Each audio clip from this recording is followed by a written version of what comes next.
السلام عليكم ورحمة الله وبركاته. أهلا بكم طلاب الصف الأول الإعدادي.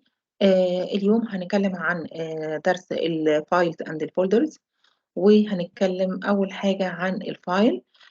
حبينا نعرف إيه هو الفايل. هنقول is a collection أو is a set of data which is stored in a storage unit in different kinds and an extension. ده التعريف الأساسي اللي عايزة حضراتكم تركزوا فيه وتحفظوه كويس جدا جدا. نيجي رايت ورونج، هيجي تشوز، هيجي ساينتفك ترم زي ما نشوف دلوقتي. طيب يبقى تعريف الفايل هو عبارة عن إيه؟ مجموعة من الداتا بخزنها في وحدات التخزين. وحدة التخزين زي ما هو باين عندي هنا، ممكن تكون أخزن الفايل ده على الفلاش ميموري، أو أخزنه على السي دي، أو أخزنه على الهارد ديسك على جهازي. يبقى هي دي الستورج ايه يونت. in different kinds يعني بمختلف الأنواع، and extensions يعني الامتدادات. طيب يبقى أنا في الامتحان عرفت تعريف الفايل، أنا عايزة أعرف إيه هي أنواع الفايلز.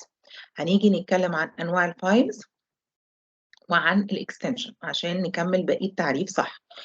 أنواع الفايلز عندي 4 types. إيه هي الأنواع بتاعتي؟ فيديو فايل، ايمج فايل، تكست فايل، وآخر حاجة السيستم فايل.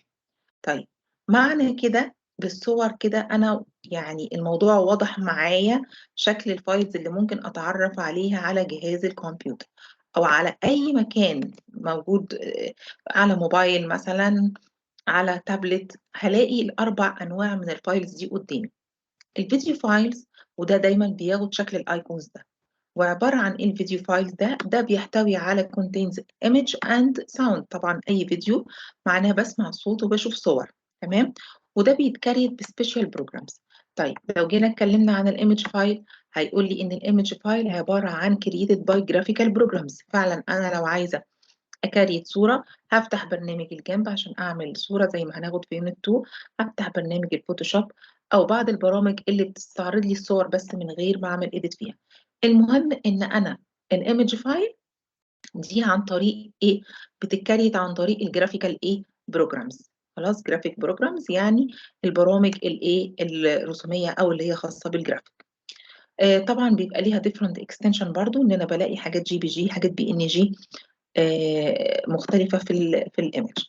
طيب بالنسبة النوع الثالث التكست فايل، زي ما اتعلمنا، عايزة اكتب امتحان، عايزة اعمل شيت اكسل، بقوم منزلها للاوفيس.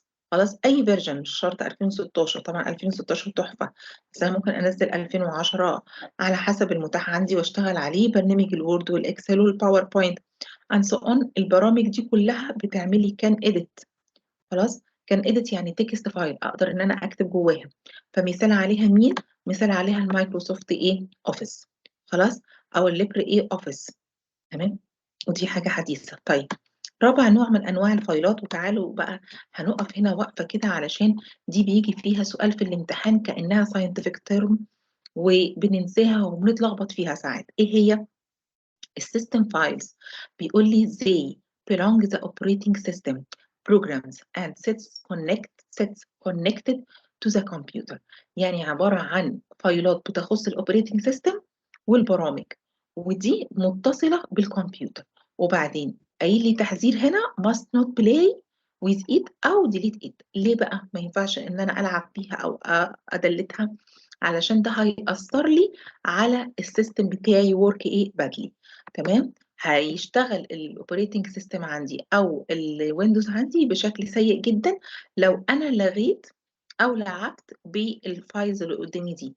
طب يا ميس انا مش فاهمه، انا عارفه ان انا بشوف التكست فايل، شفت قبل كده التكست فايل وشفت فيديوهات وشفت يا ميس الايمج فايل، اما السيستم فايل دي ميس اشوفها فين؟ تعالوا معانا انا هوريها لك علشان بس ايه تبقى عارفه شكلها بيبقى موجوده فين.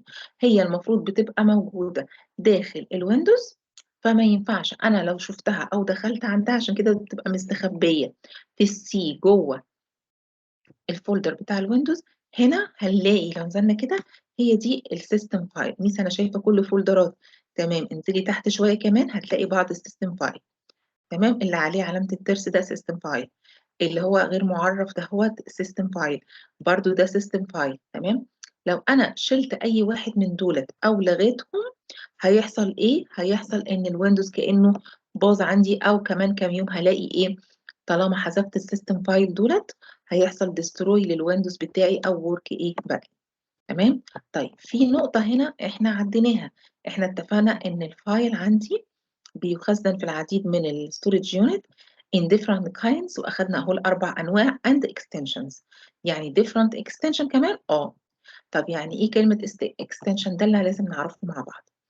احنا لازم نتعلم ان النيم فايل، ان الفايل عندي consist او اسم الفايل عندي اي فايل. يعني مثلا الفايل مثلا، نقفل ده، الفايل اللي انا فاتحاه او اللي هو موجود قدامي اللي هو ده مثلا، تمام، او اللي هو ده الوورد ده. لازم اعرف ان هو اسم الفايل ده بيتكون من حاجتين. ايه هما الحاجتين؟ او ده واضح جدا معايا، تمام. الفايل ده ماشي بيتكون من حاجتين، اسمه بيتكون من two parts. ايه هما two parts؟ the first is the origin name، يعني اول جزء من الفايل اللي هو الاسم الاصلي، والسكند تمام اللي هو called ايه extension. هوضحها لكم قوي الجزئيه دي لما نيجي مثلا نفتح هنا ملف البيكتشر عندي هنا. بصوا معايا كده في الصور اللي هي معايا على الجهاز الكمبيوتر.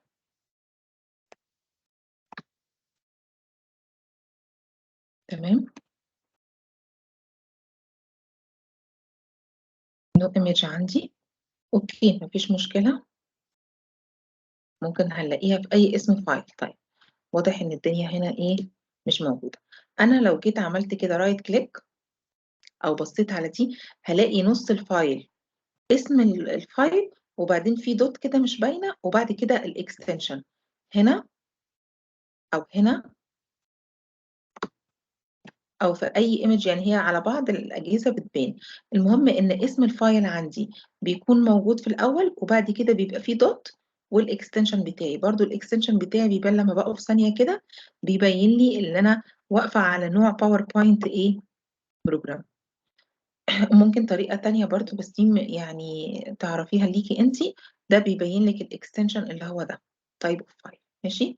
برضو لو جينا وقفنا على برنامج البي دي اف، فايل بي دي اف زي ده مثلا، وضغطنا على كلمة البروبرتيز بتاعتي، هلاقي هنا الاسم الفايل أو اسم البروجرام اللي أنا فاتحاه دوت بي دي اف. أوريها لكم برضو بالنسبة للملف وورد. رايت كليك عليه، بصوا يا جماعة أهو ده طيب البرنامج اللي أنا عملت عليه اللي كتبت عليه اسمه وورد، ودوت دي او اكس دوك، يعني اختصار كلمه دوك اكس، ده الاكستنشن. يبقى زي ما شفنا هنا اللي افتر دوت خلاص بيبقى تكست مثلا تي اكس تي، يبقى معنى كده ده الاكستنشن او ده البرنامج اللي عملت عليه ايه الفايل ده. لكن كلمه هالو ده هي ده ايه النيم اوف بروجرام، النيم اوف ذا نيم اوف فايل، يعني الاسم الاصلي للفايل. يبقى النص الاولاني الاسم الاصلي من الفايل. هقول لكم زي ايه، زي مثلا برضو ملفات الايه ملف موسيقى، الاقي مثلا الاغنيه عندي، الدنيا عندي فاضيه معلش. لو انا منزله ميوزك مثلا من على النت او اي فايل ميوزك عندي، هلاقي اسم الاغنيه موجود في الاول، وبعدين دوت ام بي 3. ام بي 3 ده الاكستنشن. يعني ايه الاكستنشن؟ يعني البرنامج اللي اتعمل بيه الاغنيه. طب فيديو هلاقي دوت ام بي 4، يعني مثلا ده فيديو تمام اهو، مراجعة عملي اولى اعدادي. انا لو حبيت اشوف كده اسم الفايل ايه، تمام اسم الفايل اهو، تمام، لكن نوع الفايل ايه دوت ام بي 4. الدوت ام بي 4 ده الاكستنشن، تمام، يعني هو اتعمل ببرنامج فيديو او بيفتح ببرنامج فيديو، نوعه او الاكستنشن بتاعه ام بي 4، لكن بيجي في المقام الاول ايه الاول اسم الايه الفايل. تمام. يبقى ده نوع الفايل، بيبقى different kinds and different extensions زي ما شفنا. ممكن يكون الاكستنشن بتاعه MP3 لو هو صوت، او MP4 لو هو فيديو، JPG لو هو صورة، دوكس لو هو وورد، وهكذا. طيب هنتكلم بعد كده عن ايه، ازاي انا لو عندي فايل ازاي اعمل له كرييشن خلاص، او ان انا اعمل وبعد كده اعمل له سيف. اولا عشان اعمل لاي فايل كرييشن هعمل اوبن of the text editor. يعني انا ممكن افتح هنا مثلا برنامج الوورد باد او برنامج مايكروسوفت وورد. بصوا هنفتح مع بعض كده الوورد اللي عندي.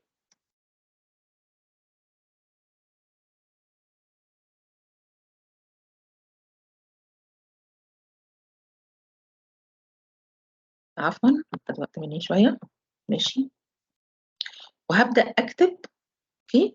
وبعد ما اكتب يعني تعالوا مثلا نجرب هنا مثلا فايل وورد اهو، او ممكن افتح فايل وورد من هنا برضو بالطريقه دي اسهل اهو، هيفتح معايا على طول. هبدا اكتب. انا كده عملت فايل كرييشن، كتبت اي كلام مثلا وعايزه اسيف الكلام ده، يبقى هضغط على قائمه فايل واختار ايه؟ سيف از. هيطلع لي دايلوج بوكس هيطلب مني اكتبي اسم الفايل، ولنفترض ان احنا هنسميه برضو ايه؟ هالو ميدل ايه؟ ميدل 1. تمام. وبعد كده احدد المكان اللي انا عايزه اسيبه فيه، وليكن الديسكتوب. وبعدين اضغط على الباتون اللي اسمه سيف. كده انا لما اقفل الفايل ده هلاقيه موجود على الديسكتوب باسم ايه؟ هالو ايه؟ ميدل 1. تمام. طيب يبقى ده الفايل كرييشن والفايل سيفنج اخدناها مع بعض، ان انا بعمل كليك على الفايل منيو زي ما شفنا بالظبط دلوقتي العملي، عشان مهم الحاجات دي جدا في العمل. واعمل اتباع للستبس دي. رايت ذا فايل نيم، كتبتها هالو ميدل 1. وبعد كده حددت ديفاين البليس وخليتها ديسكتوب، وبعد كده عملت كليك على مين؟ على سيف. تمام كده حبايبي. طيب بعد كده بعد ما سيفت البرنامج سيف اس، انا ممكن عندي طريقة تانية وانا فاتحة البروجرام كده. سوري.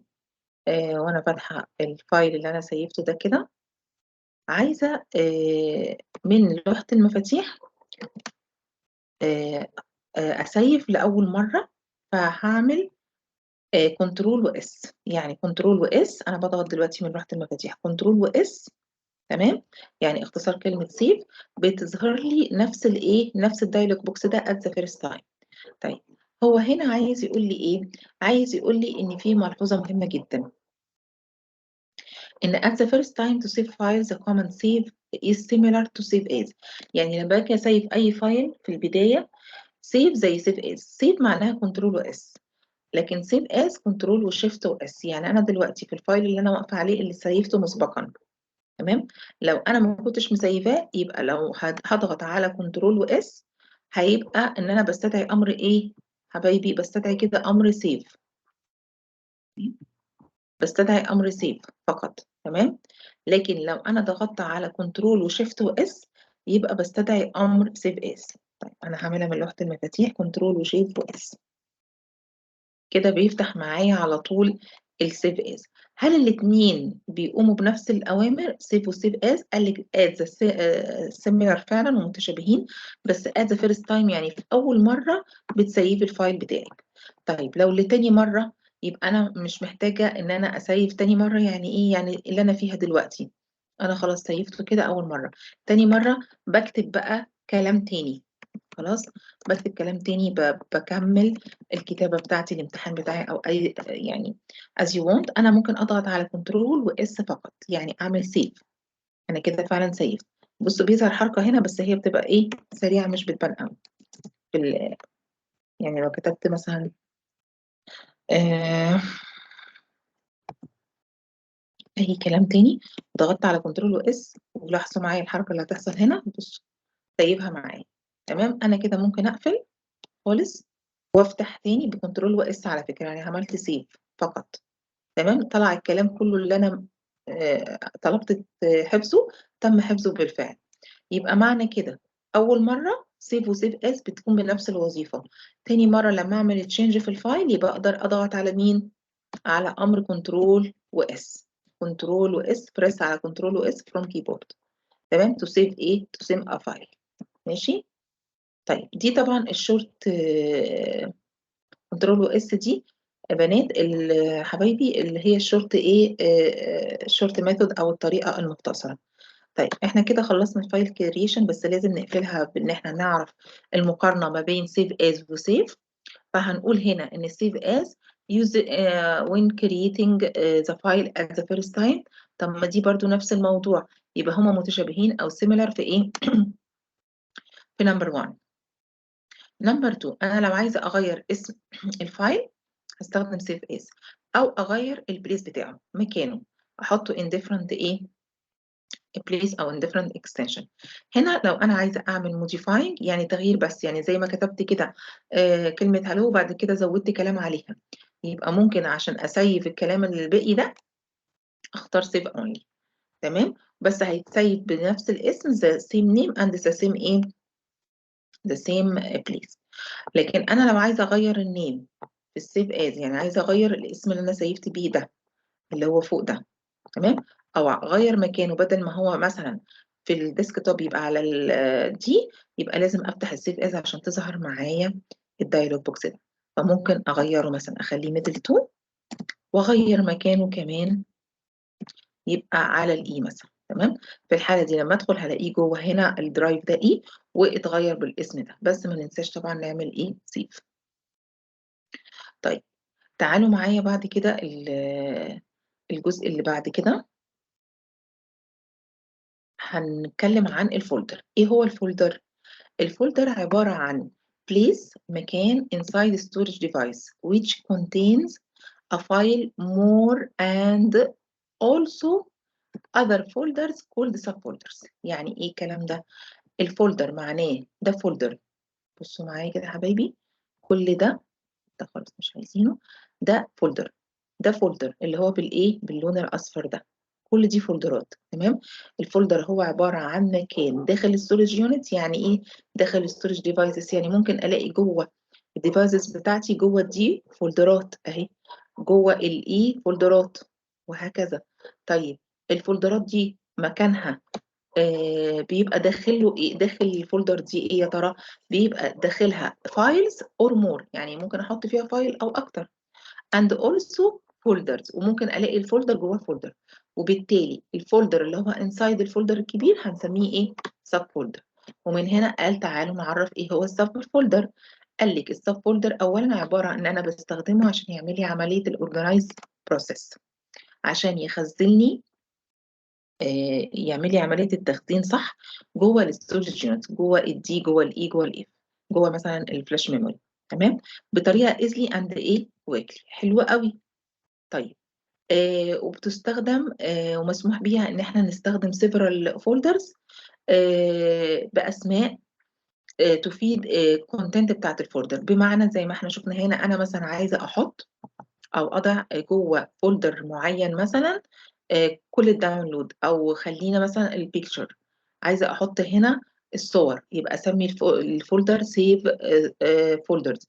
طب عايزه احط في جوه دي مثلا الفولدر ده انا حاطه جواه ايمج، يبقى اسميه ايمج. حاطه جواه مثلا حاجات خاصه بالباوربوينت، هسمي الاسم.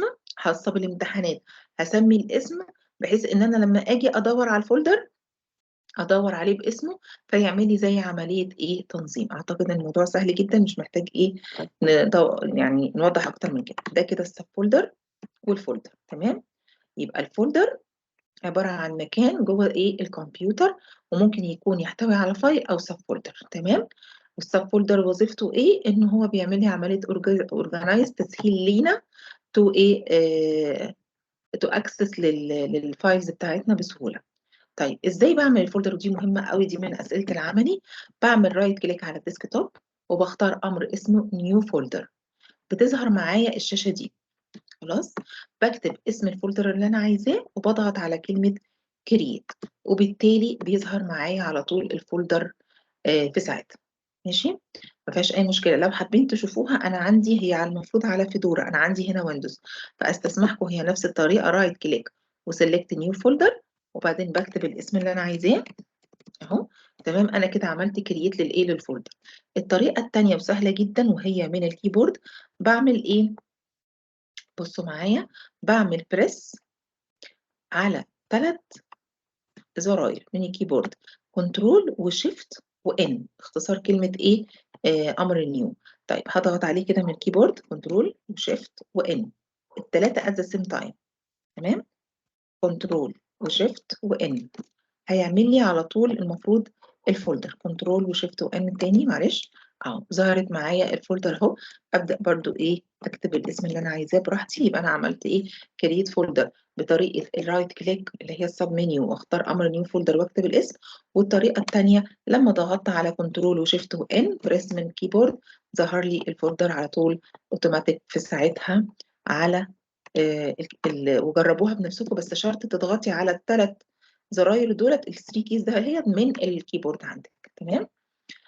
طيب في تبس كده بسيطه كنا عايزين نقولها ان الفولدر ممكن يحتوي على فايلات او سب فولدرز. ايوه ما احنا قلنا الكلام ده في التعريف. احنا عشان نعرف الفولدر ده ايه الخصائص بتاعته او ايه الايتمز اللي جواه بعمل حاجه بسيطه جدا. باجي على الفولدر وبضغط عليه رايت كليك وبختار امر اسمه بروبرتيز. تعالوا كده معايا في الفولدر ده مثلا اهو بتاع اللي انا مسميها ديسكتوب وهعمل عليه رايت كليك واختار امر بروبرتيز. بصوا لو تلاحظوا قايل لي السايز بتاعه قد ايه. تمام. في بعض الاحيان قال لي هنا كونتينز على ايه على 1 3.315 فايلز وبيحتوي على 392 فولدرز. يبقى انا مهم عندي اعرف لو انا عايزه اعرف الفولدر اللي انا واقفه عليه ده الفايلز والفولدرز بعمل الحركه دي تاني. نعملها كده على اولى اعدادي. نختار رايت كليك واختار بروبرتيز. بصوا هنا هتلاقي صغير شويه 7 فايلات وزيرو فولدر. تعالوا كده نخش جواه فعلا الكلام ده 1 2 3 4 5 6 7 فعلا صح 7 فايلات اند زيرو ايه فولدرز. واللي فوق ده بيبقى السايز بتاعه خلاص مساحته ومساحته على الديسكتوب واللوكيشن اللي هو مكانه على الديسكتوب. تمام. طيب المعلومه اللي بعد كده حابين نعرفها اللي هي ايه آه، طبعا الفولدرات دي انا بتعامل معاها اقدر اعمل لها كوبي اعمل لها كات. فازاي بعمل كوبي وكات للفولدر؟ لو انا هعمل له كات يبقى انا هنقله من مكان يعني هعمل موف للفولدر بتاعتي اللي موجوده في مكان معين from current place to a new place.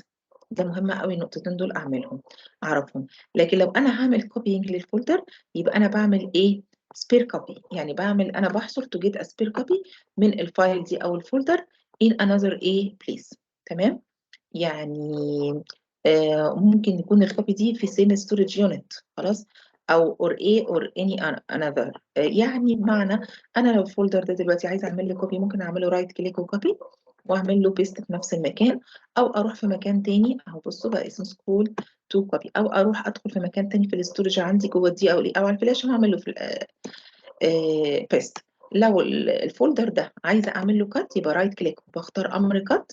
كده معناه انا اخدته من المكان ده وجو تو انذر بليس وهعمل له ايه برضو ادخل هنا مثلا واعمل رايت كليك واختار ايه بيست. يبقى انا دخلت الفولدر بتاع سكول كات وبيست هنا.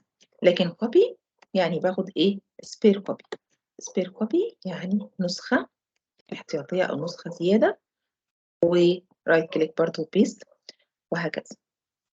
طيب هل في تعاملات تانية مع الفولدر؟ طبعا انا عايزه اعمل للفولدر رينيم. هعمل له رينيم ازاي؟ هقف عليه. تمام. يعني هقف عليه يعني اجيب الماوس كده واعمل عليه رايت كليك. طب يلا بينا نشوف واختار امر رينيم او F2 من يعني بس مش علينا ال F2. هاجي كده رايت كليك خلاص واختار امر ايه رينيم بالليفت باتون واغير اسم مثلا سكول 2 دي مثلا لسكول ايه سكول 3 زي ما احنا عايزين. انا كده عملت له رينيم. تمام. حلو جدا. وبرده نفس الطريقه لو انا عايزه اعمل رينيم للفايل. طيب الديليت فولدر انا عايزه الغي الفولدر. تو ديليت ا فولدر ستيبس بتاعتي ايه using the context menu. ايه ميس context menu دي؟ ما هي دي اللي بتطلع اللي احنا اسمها قائمه السب منيو هي اسمها العلمي context menu. تمام. يعني القائمه المختصره تمام او اللي فيها نصوص اوف فولدر كليك موف تو تراش. طيب انا هوريها لكم على الديسكتوب ازاي بتظهر معايا الكونتكست دي كل مره. رايت كليك على الفولدر كونتكست منيو بتظهر اهي فيها كات وكوبي وبيست وديليت ورينيم. تمام. طيب انا المفروض كونتكست منيو تطلع لي هنا امر اسمه ديليت تو تراش زي ما هو شارح لك هنا سوري موف تو تراش. طبعا بعتذر ان موف تو تراش دي بتظهر معايا بس في فيدورا انا منزله هنا ويندوز. فمعلش انا اتخيل كده ان الامر اللي بنحفظها يعني كده الامر اللي المفروض يظهر معايا في الكونتكست منيو هنا اسمه بدل ديليت موف تو تراش. تمام. فأنا المفروض لما هعمل موف تو تراش هيروح للتراش. طبعا في فيدورا نظام تشغيل جديد تاني أحدث من الويندوز اللي أنا منزلاه عندي، بتظهر الريسايكل بين هنا اسمها تراش. فالمفروض لما هدخل جواها هلاقي الفولدر ان انا لغيته. لو تفتكروا ان انا كنت مسميها سكول 3، فهندور كده على فولدر 3 نطمن ان هو جوه بس اتلغى ولا لا.